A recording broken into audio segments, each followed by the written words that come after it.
Hello students, quantitative ടെക്നിക്സിൽ നമ്മൾ next പഠിക്കാനായിട്ട് പോകുന്ന പോർഷൻ കർട്ടോസിസ് ആണ്. നമ്മുടെ ഈ ഒരു യൂണിറ്റിൻ്റെ അവസാനമാണ്, 4th മൊഡ്യൂൾ തീരുന്നതാണ് കർട്ടോസിസ് എന്ന് പറയുന്ന ടോപ്പിക്കോട് കൂടി. അപ്പോൾ കർട്ടോസിസ് എന്ന് പറഞ്ഞിട്ടുണ്ടെങ്കിൽ നമ്മൾ നേരത്തെ പഠിച്ചിട്ടുള്ള മൊമെൻറ്റ്സിനെ ബേസ് ചെയ്തിട്ടുള്ള ഒരു കാൽക്കുലേഷനാണ്. അപ്പോൾ ഇതിൻ്റെ അകത്ത് നമ്മൾ ആ ഒരു ഫോം ഓഫ് ഡിസ്ട്രിബ്യൂഷൻ്റെ ഫോം എന്താണ് എന്നുള്ളതാണ് നമ്മൾ നോക്കുന്നത്. അതായത് നമ്മുടെ ഡിസ്ട്രിബ്യൂഷൻ എന്ന് പറയുന്നത് നോർമൽ ഡിസ്ട്രിബ്യൂഷനാണോ, പീക്ക്ഡ് ആയിട്ടുള്ളതാണോ, ഫ്ലാറ്റ് ടോപ്പ്ഡ് ആണോ തുടങ്ങിയ കാര്യങ്ങളൊക്കെയാണ് നമ്മൾ നോക്കുന്നത്. അപ്പോൾ ഇതിൻ്റെ അകത്ത് നമ്മൾ ശരിക്കും കർട്ടോസിസ് എന്ന് പറഞ്ഞിട്ടുണ്ടെങ്കിൽ അതിൻ്റെ മീനിങ് ബൾജിനസ് എന്നുള്ളതാണ്. അപ്പോൾ അതിൻ്റെ ഡെഫിനേഷൻ ഒരു 3 ഡെഫിനേഷൻ അവിടെ കിടപ്പുണ്ട്. അപ്പോൾ അതിലിഷ്ടമുള്ള ഡെഫിനേഷൻ നിങ്ങൾ പഠിക്കാം. Kurtosis refers to the flatness or peakedness of a curve obtained from distribution. ഒരു ഡിസ്ട്രിബ്യൂഷൻ്റെ അകത്തുനിന്ന് നമുക്ക് കിട്ടുന്ന കർവ് എന്ന് പറയുന്നത് ഫ്ലാറ്റ്നെസ് ആണോ അതോ പീക്ക്ഡ് ആണോ എന്ന് നമ്മൾ നോക്കുന്നതാണ് കർട്ടോസിസ് എന്ന് പറയുന്നത്. 1905 കാൾ പിയേഴ്സൺ ഒരു 3 ടൈപ്സ് കർവ്സ് കണ്ടുപിടിച്ചിട്ടുണ്ട്. ഈ കർട്ടോസിസിൻ്റെ ബേസിൽ ക്ലാസിഫൈ ചെയ്തിരിക്കുന്നത് 3 ടൈപ്സ് ആയിട്ടാണ്: മെസോകർട്ടിക്, ലെപ്റ്റോകർട്ടിക്, പ്ലാറ്റികർട്ടിക് എന്നും പറഞ്ഞിട്ട്.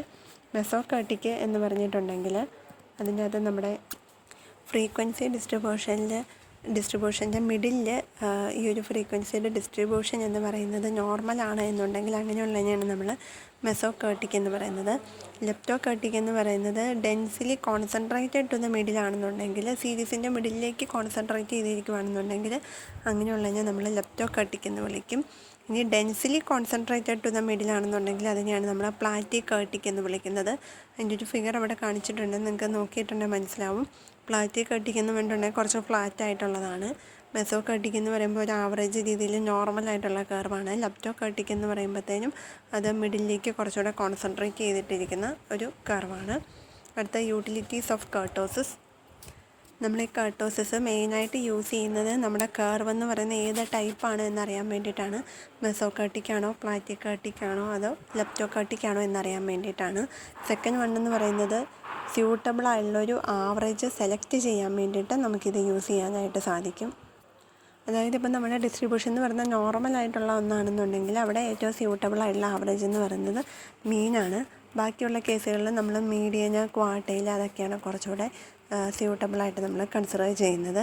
അടുത്തത് Karl Pearson's coefficient of kurtosis ആണ്. അപ്പോൾ കാൾ പിയേഴ്സൻ്റെ കോഎഫിഷ്യൻ്റ് ഓഫ് കർട്ടോസിസ് എന്ന് പറയുന്നത് നമ്മൾ മെഷർ ചെയ്യുന്നത് β2 വെച്ചിട്ടാണ്. ഈ β2 നമ്മൾ നേരത്തെ ഒന്ന് കണ്ടുപോയായിരുന്നു. β2 എന്ന് പറയുന്നത് μ4 ഡിവൈഡഡ് ബൈ μ2 സ്ക്വയർ ആണ്. അപ്പോൾ നമ്മൾ കാൽക്കുലേറ്റ് ചെയ്യുന്ന സമയത്ത് β2 ഈസ് ഈക്വൽ ടു 3 വരുവാണെന്നുണ്ടെങ്കിൽ അത് മെസോകർട്ടിക്കാണ്. ഗ്രേറ്റർ ദാൻ 3 വന്നിട്ടുണ്ടെങ്കിൽ അത് ലെപ്റ്റോകർട്ടിക്കും, ലെസ് ദാൻ 3 വന്നിട്ടുണ്ടെങ്കിൽ അത് പ്ലാറ്റികർട്ടിക്കുമാണ് വരുന്നത്. അപ്പോൾ അതിന് വേണ്ടിയിട്ട് ഫസ്റ്റ് നമ്മൾ കാൽക്കുലേറ്റ് ചെയ്യേണ്ടതായിട്ട് വരും. ഇല്ലുസ്ട്രേഷൻ നമ്പർ 23 നോക്കാം. നമുക്കൊരു ഡേറ്റ തന്നിട്ടുണ്ട്, അതിൻ്റെ എക്സിൻ്റെ വാല്യൂസാണ് നമുക്ക് തന്നിരിക്കുന്നത്. അപ്പോൾ അത് യൂസ് ചെയ്തുകൊണ്ട് നമുക്ക് കാൽക്കുലേറ്റ് ചെയ്യണം. കാൽക്കുലേറ്റ് ചെയ്യാനുള്ള ഇക്വേഷൻ നമ്മൾ നേരത്തെ പഠിച്ചാണ്. Sigma X minus X bar by N ആണ് μ1 എന്ന് പറയുന്നത്. μ2 എന്ന് പറയുമ്പോൾ sigma X minus X bar square by N. μ3 എന്ന് പറയുമ്പോൾ sigma X minus X bar cube divided by N.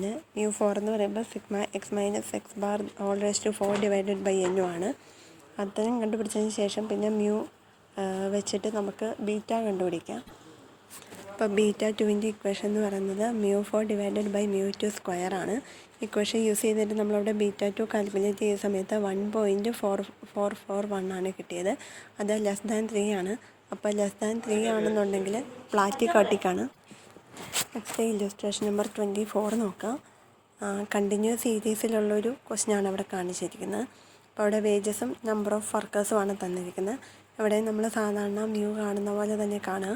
അപ്പോൾ ഇവിടെ നമുക്ക് അസ്യൂംഡ് മീൻ എടുത്തിട്ട് ചെയ്യുന്നതായിരിക്കും കുറച്ചുകൂടി എളുപ്പം തോന്നുന്നു. അപ്പോൾ അസ്യൂംഡ് മീൻ വെച്ചിട്ടാണ് ചെയ്തിരിക്കുന്നത്. അസ്യൂംഡ് മീനായിട്ട് ഇവിടെ എടുത്തിരിക്കുന്നത് 35 ആണ്. അത് വെച്ചിട്ട് നമ്മൾ ഡി കണ്ടുപിടിച്ചു. അപ്പോൾ അസ്യൂംഡ് മീൻ ആയതുകൊണ്ട് ഡി ഡാഷാണ് നമുക്ക് കിട്ടുന്നത്. ഡി കാൽക്കുലേറ്റ് ചെയ്ത് അത് കഴിഞ്ഞിട്ട് ഡി ഡാഷ് വെച്ചിട്ട് കാൽക്കുലേറ്റ് ചെയ്യുകയാണ് ചെയ്യുന്നത്. അപ്പോൾ ഡി ഡാഷിൻ്റെ സ്ക്വയർ ക്യൂബ് റേസ് ടു 4 കണ്ടുപിടിച്ചു. പിന്നെ F D dash square, F D dash 3, F D dash raise to 4 calculate ചെയ്തു. അതിനുശേഷം കാൽക്കുലേറ്റ് ചെയ്തു. അപ്പം നമുക്ക് എപ്പോഴും അറിയാം ഡി ഡാഷ് വെച്ചിട്ട് നമുക്ക് കിട്ടുന്നത് ഡാഷാണ്. അപ്പോൾ ഡാഷ് കിട്ടിക്കഴിഞ്ഞിട്ടുണ്ടെങ്കിൽ അതിനെ ആയിട്ട് നമ്മൾ കൺവേർട്ട് ചെയ്യണം. ആക്ച്വൽ മ്യൂ ആയിട്ട് കൺവേർട്ട് ചെയ്യുക. അപ്പോൾ അങ്ങനെ ആക്ച്വൽ സെൻട്രൽ മൊമെൻറ്റ്സ് ആയിട്ട് നമ്മൾ കൺവേർട്ട് ചെയ്ത് കഴിഞ്ഞിട്ട് വേണം കാൾ പിയേഴ്സൻ്റെ β2 അപ്ലൈ ചെയ്യാനായിട്ട്. അപ്പോൾ ഇവിടെ കൺവേർട്ട് ചെയ്ത് കഴിഞ്ഞിട്ട് ഇക്വേഷൻ അപ്ലൈ ചെയ്ത് കൊടുത്തപ്പോൾ കിട്ടിയ ആൻസർ 2.043 ആണ്. ഇവിടെയും നമുക്ക് <3 ആണ്. അപ്പോൾ അതുകൊണ്ട് പ്ലാറ്റി കേർട്ടിക് ആണെന്നുള്ളത് അറിയാം. അപ്പോൾ നമുക്കിങ്ങനെ ആൻസർ കിട്ടിക്കഴിയുമ്പം അത് 3 ആണോ <3 ആണോ >3 ആണോ അതിൻ്റെ ബേസിസിൽ ഏറ്റവും അവസാനം കൺക്ലൂഷനായിട്ട് ഏത് കർട്ടിക്കാണെന്നുള്ള മെസോ കർട്ടിക്ക്, ലെപ്റ്റോ കർട്ടിക്ക് അങ്ങനെയുള്ള കൺക്ലൂഷനും കൂടെ നിങ്ങൾ ക്വസ്റ്റ്യൻ്റെ അവസാനം എഴുതി വെക്കണം. ഇനി നെക്സ്റ്റ് ഷോർട്ട് പ്രോബ്ലംസ് ആണുള്ളത്. Illustration number 25. അപ്പോൾ ഇതിനകത്ത് നമുക്ക് ഫസ്റ്റ് 2 മൊമെൻറ്റ്സ് തന്നിട്ടുണ്ട്. ഫസ്റ്റ് 2 മൊമെൻറ്റ്സ് എന്ന് പറയുമ്പോഴത്തേനും μ1ഉം μ2ഉം ആണ്. അത് തന്നിരിക്കുന്ന വാല്യൂസ് 5ഉം 5 എണ്ണത്തിൻ്റേതാണ്. വാല്യൂസ് എന്ന് പറയുന്നത് 2ഉം 20 ആണ് തന്നിരിക്കുന്നത്. നമുക്ക് കണ്ടുപിടിക്കേണ്ടത് മീനും വേരിയൻസുമാണ്. അപ്പം നമുക്ക് മ്യൂ തന്നിട്ടുണ്ടെങ്കിൽ മീനും വേരിയൻസും കണ്ടുപിടിക്കുന്നതിൻ്റെ ഇക്വേഷൻ ഇവിടെ കിടപ്പുള്ളൂ. അതുകൊണ്ട് നോട്ട് ചെയ്ത് വെച്ചോണം. X bar is equal to A plus μ-1 ആണ്. എ എന്ന് പറയുന്നത് നമ്മുടെ അസ്യൂംഡ് മീനാണ്. നമുക്കിവിടെ തന്നിട്ടുണ്ടായിരുന്ന അസ്യൂംഡ് മീൻ എന്ന് പറയുന്നത് എബൌട്ട് ദ വാല്യൂ 5 തന്നിട്ടുണ്ടായിരുന്നു. അപ്പോൾ അസ്യൂംഡ് മീന് 5 വെച്ചിട്ട് നമ്മൾ എടുക്കാം. അപ്പോൾ 5 പ്ലസ് μ-1 ആണ്. μ-1 എന്ന് പറയുന്നത് 2 എന്നുള്ളത് തന്നിട്ടുണ്ടായിരുന്നു. അപ്പോൾ 5 + 2 7 കിട്ടും. അടുത്തത് വേരിയൻസ് എന്ന് പറയുന്നത് ഈസ് ഈക്വൽ ടു μ2 ആണ്. അപ്പോൾ അതുകൊണ്ട് നമുക്ക് μ2 കാണാനായിട്ട് μ-2 മൈനസ് μ-1 സ്ക്വയർ ചെയ്താൽ മതി. അപ്പോൾ ഇത് ചെയ്യുന്ന സമയത്ത് 20 - 4 16 നമുക്ക് കിട്ടും. അപ്പോൾ വേരിയൻസ് കിട്ടിക്കഴിഞ്ഞിട്ടുണ്ടെങ്കിൽ പിന്നെ നമുക്ക് അതിൻ്റെ റൂട്ട് കണ്ടിട്ടുണ്ടെങ്കിൽ സ്റ്റാൻഡേർഡ് ഡീവിയേഷൻ കിട്ടും. അപ്പോൾ അതുകൊണ്ട് നേരെ റൂട്ട് കണ്ട സ്റ്റാൻഡേർഡ് ഡീവിയേഷനുമായി.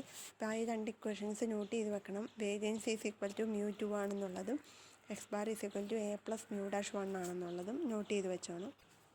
നെക്സ്റ്റ് ഇല്ലസ്ട്രേഷൻ നമ്പർ 26 നോക്കാം. 4 സെൻട്രൽ മൊമെൻറ്റ്സ് അവിടെ തന്നിട്ടുണ്ട്. അതായത് μ1 μ2 μ3 μ4 നമുക്ക് തന്നിട്ടുണ്ട്.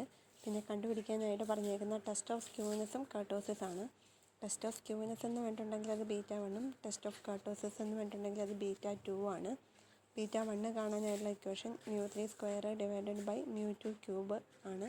അപ്പോൾ അത് ചെയ്ത് കഴിയുമ്പോൾ 0.031 കിട്ടും.